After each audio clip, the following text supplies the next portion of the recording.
बहुत स्वागत आप सभी का खबर बिहार का वक्त। मैं रविंद्र सिंह आपके साथ।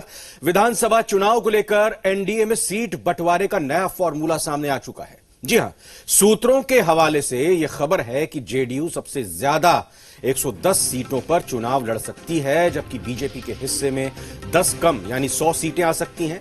एनडीए की तीसरी सबसे बड़ी ताकत एलजेपी के खाते में 33 सीटें जा सकती हैं। सूत्रों के हवाले से खबर है कि जल्द ही सीट बंटवारे पर गठबंधन की अंतिम मुहर लग जाएगी। तीनों दलों के नेताओं की बैठक के बाद इस फॉर्मूले का औपचारिक ऐलान किया जा सकता है।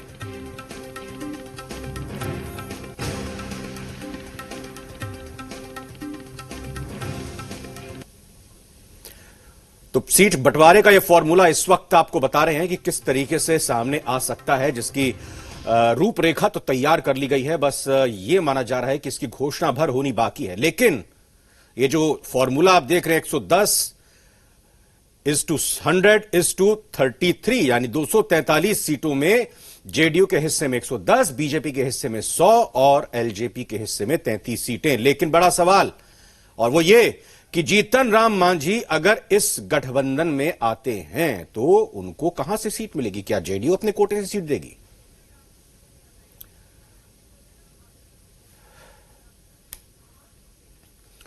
ग्राफिक्स के जरिए हम आपको समझाने की कोशिश करेंगे कि यह फॉर्मूला क्या हो सकता है। थोड़ा आप बेहतर तरीके से इस ग्राफिक्स को देखेंगे और हम यहां से समझाने की कोशिश करेंगे। 3 घटक दल हैं। नीतीश कुमार अपनी पार्टी के सर्वे सर्वा हैं, जेपी नड्डा अपनी पार्टी की यानी बीजेपी के सर्वे सर्वा हैं। एलजेपी के अध्यक्ष पद की जिम्मेदारी इस वक्त चिराग पासवान के कंधों पर है। बिहार का मैप आपके हाथों में है और इलेक्शन के लिए बिहार अब जो तैयार हो चुका है और सीट का फॉर्मूला किस रूप में सामने आ सकता है उसका मैथमेटिकल रेशो के हिसाब से अगर देखा जाए तो कुल मिलाकर 243 सीटें हैं बिहार के अंदर। उन सीटों को अगर इन 3 घटक दलों में इनकी ताकत, इनकी सहमति और इनके परस्पर जनाधार के हिसाब से अगर बांट लिया जाए तो 110 इज टू 100 इज टू 33 सबसे ज्यादा सीट जेडीयू के खाते में, 100 सीटें बीजेपी के पास और 33 सीटें एलजेपी के पास जाती हुई नजर आ रही हैं, जो सूत्रों के मुताबिक बात निकलकर आ रही है।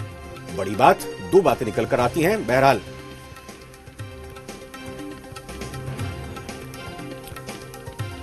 देखिए, 2 महत्वपूर्ण बातें निकलकर यह सामने आती हैं कि पहली बात यह कि अगर हम पिछले साल हुए लोकसभा चुनाव को देखें तो 17 बराबर सीटों पर चुनाव लड़ा गया था जेडीयू और बीजेपी की तरफ से। बराबर सीटें दोनों ही पार्टियों ने लड़ी थी। आशुतोष जी मीडिया से हमारे साथ हमारे सहयोगी, हमारे संवाददाता, बारीक नजर रखने वाले इस पूरे घटनाक्रम पर, प्रकरण पर। सीधा बात आशुतोष, जिक्र उसी चीज का कि अगर यही फॉर्मूला अंतिम मोहर साबित होता है, पहली बात यह कि यह मानकर चला जा रहा है कि जीतन राम मांझी या फिर कोई और नहीं आता, अगर आता है तो फिर वो जिस खेमे का होगा, जिस गुट का होगा, उसी पार्टी को एडजस्ट करना होगा।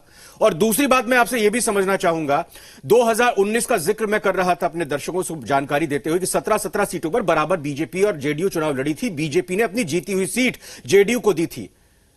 उधर भी जेडीयू ने सीटों के मामले में बाजी मारी और इधर भी जेडीयू विधानसभा चुनाव में सीटों के मामले में बीजेपी को पीछे छोड़ते हुए आगे निकल रही है। दोनों चीजों पर विस्तार से समझाइए।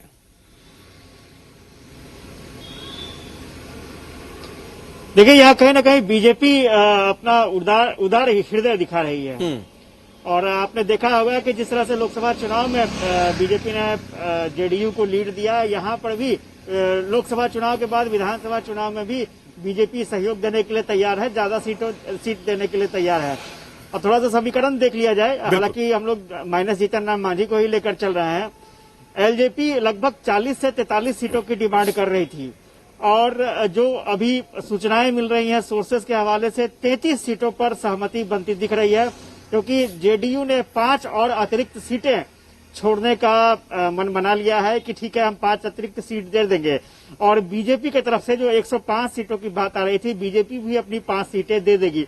तो जाहिर सी बात है 33 सीट एलजेपी के लिए एक सम्मानजनक स्थान ही होगा और इसमें कोई दो राय नहीं है कि जो नया समीकरण जो सीट शेयरिंग को लेकर के दिख रहा है उस पर मुहर लग सकती है। ये फाइनल समझिए। हाँ, एक बड़ा सवाल है कि जीतन राम मांझी अगर आते हैं तो जी, मैं जीतन राम मांझी के पॉइंट पर ही आपसे डिस्कशन आगे शुरू करूंगा, लेकिन इस वक्त रिएक्शन क्योंकि इस खबर पर भी आ रहे हैं अलग अलग राजनीतिक दलों के नेताओं के, हम अपने दर्शकों को वो सुनाते हैं और फिर उसके बाद आशुतोष मैं आता हूं आपके पास। जेडीयू और एलजेपी में घमासान मचा हुआ है और बिहार की जनता, पूरे देश की जनता इस चीज को समझ रही है और देख भी रही है।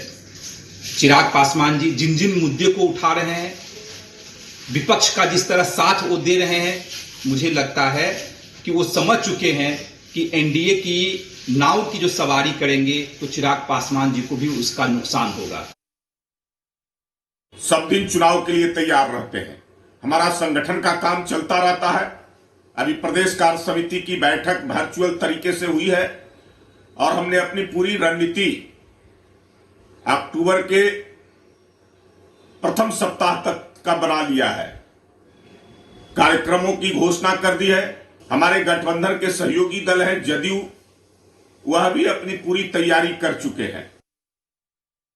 देखिए, बीजेपी जितना प्रचार में पैसा खर्च कर रही है, जितना ताकत झोंक रही है, वर्चुअल, डिजिटल, इतना मेहनत अगर बिहार की जनता के दुख दर्द को बांटने के लिए कर दिया होता, कोई नेता बाढ़ पीड़ितों के बीच में नहीं गया सिवाय तेजस्वी यादव जी को छोड़ करके। तेजस्वी यादव जी ने जाकर खाना खिलाया, उनके दुख दर्द को देखा। जब मजदूरों पर डंडे बरस रहे थे, पैदल मजदूर चल रहे थे छोटे बच्चे को लेकर के, उस समय बीजेपी को याद नहीं आ रही थी। अभी सत्ता हासिल करने के लिए जोर आजमाइश कर रही है। आशुतोष का एक बार फिर से रुक करेंगे। आशुतोष, जीतन राम मांझी की बात का आप जिक्र कर रहे थे, तो इन रिएक्शन से एक बात जो निकलकर सामने आ रही है, महागठबंधन क्यों एनडीए की तरफ ताक रही है या क्यों एनडीए को इस मामले में कोस रही है? पहले अपना घर तो सुधार लें, उन्होंने तो कुछ फॉर्मूला तय नहीं किया या कुछ बात निकलकर सामने नहीं आ रही, दूसरा अगर कर रहा है तो आपको तब भी दिक्कत है। आशुतोष,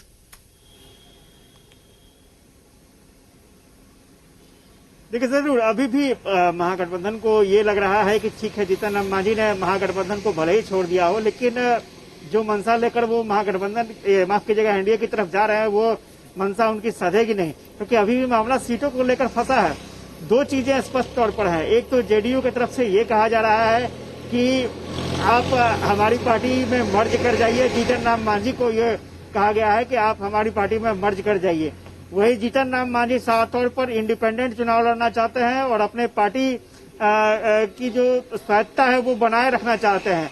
हालांकि ये जो चर्चा आ रही है कि शायद जो 110 सीटें जेडीयू के पास होंगी, उसी में से जेडीयू कुछ सीटें मांझी को दे सकती है, लेकिन बड़ा सवाल अभी भी वही है कि क्या वाकई मांझी जेडीयू में विलय करेंगे या नहीं करेंगे, ये एक बड़ा सवाल है। ठीक है, मेरे को ये बता दीजिए कि चिराग पासवान जिस तरह से बयान देते आए हैं पिछले दिनों, मुखर रूप से वो जेडीयू पर हमलावर हैं। मुख्यमंत्री नीतीश कुमार को लेकर वो ये भी कहते हैं कि मेरी फोन पर कई दिनों से मेरी उनसे मुलाकात नहीं हुई, बात नहीं हुई, हो नहीं पाती है बात। क्या वाकई में 33 सीटों को लेकर वो शांत बैठ जाएंगे या वो जो उनका मकसद था वो सध जाएगा 33 सीट लेकर, जो कुछ अभी तक उन्होंने किया? देखिए, फिलहाल जो परिस्थितियां दिख रही थी, आपने देखा होगा कि बीजेपी बहुत ही साइलेंट रूप से एलजेपी और जेडीयू के बीच में जो झगड़े चल रहे थे सीटों को लेकर के या फिर एक दूसरे को ताकत दिखाने की कोशिश की जा रही थी, बीजेपी साइलेंट मोड में थी। आपने देखा होगा कि कल जेपी नड्डा का बयान आया, फिर बिहार के प्रभारी भूपेंद्र यादव उनका बयान आया कि एलजेपी, जेडीयू और बीजेपी सभी साथ मिलकर लड़ेंगे और नीतीश कुमार के नेतृत्व में ही चुनाव लड़ा जाएगा। तो जाहिर सी बात है, अब जो फॉर्मूला निकल कर आया है उसको चिराग पासवान को मानना पड़ेगा। ये कह सकते हैं मजबूरी कहिए या फिर जो कह सकते हैं, लेकिन इस फॉर्मूले पर चिराग पासवान को चुनाव लड़ना ही पड़ेगा, एलजेपी को चुनाव लड़ना ही पड़ेगा। हाँ, एक बात जरूर है कि जेडीयू चुनाव में एलजेपी के कैंडिडेट को कितना मदद कर पाती है, ये देखना दिलचस्प होगा। बिल्कुल आशुतोष, रिश्ते खट्टे हो चुके हैं, रिश्तों में कड़वाहट आ चुकी है, ये सब लोग जान रहे हैं। बिल्कुल दोनों ही एक दूसरे की पार्टी के कैंडिडेट को कितना मजबूत करेंगे, क्योंकि हर तीनों ही पार्टियों का अपना अपना वर्ग है, अपना अपना वोटर है। तो ये देखना होगा कि जेडीयू का वोटर कितनी मदद एलजेपी के उम्मीदवार की करता है और जो जेडीयू का उम्मीदवार है उसकी कितनी मदद की जाएगी एलजेपी के वोटर की तरफ से, कार्यकर्ताओं की तरफ से। मैं धन्यवाद दूं आशुतोष, लेकिन मैं बताता हूं आपसे एक चीज कहूंगा कि आगे जब चर्चा होगी इस पूरे मसले पर, तो आप थोड़ा और गहनता के साथ हमारे दर्शकों को यह जरूर बताइएगा कि जो सीटें जेडीयू लड़ रही है और जिन सीटों पर बीजेपी लड़ रही है, जो आरजेडी से आ चुके हैं जेडीयू में, क्या उन नेताओं को टिकट कंफर्म हो पाएगा या नहीं हो पाएगा। वो सवाल इसलिए है क्योंकि ये वो नेता हैं जो आरजेडी छोड़कर जेडीयू में शामिल हो रहे हैं इस टिकट की आस में, जिन्होंने बीजेपी के कैंडिडेट को हराया था। और क्या बीजेपी के जो कैंडिडेट, जो उम्मीदवार हारे हैं, वो इनको झेलेंगे? ये एक बड़ा सवाल है आशुतोष, इस पर बात करेंगे। लेकिन फिलहाल राजेश राठौर जो कि कांग्रेस के प्रवक्ता है, वो क्या कुछ कह रहे हैं, उनको भी सुनाते हैं। लगातार एनडीए के एक बड़े साथी चिराग पासवान जी नीतीश कुमार पर एक सवाल दाग रहे हैं, उनके असफलताओं का पिटारा खोल रहे हैं, तो वहाँ कहाँ कुछ ठीक है? मुझे नहीं लगता कि एनडीए में सब ठीक है।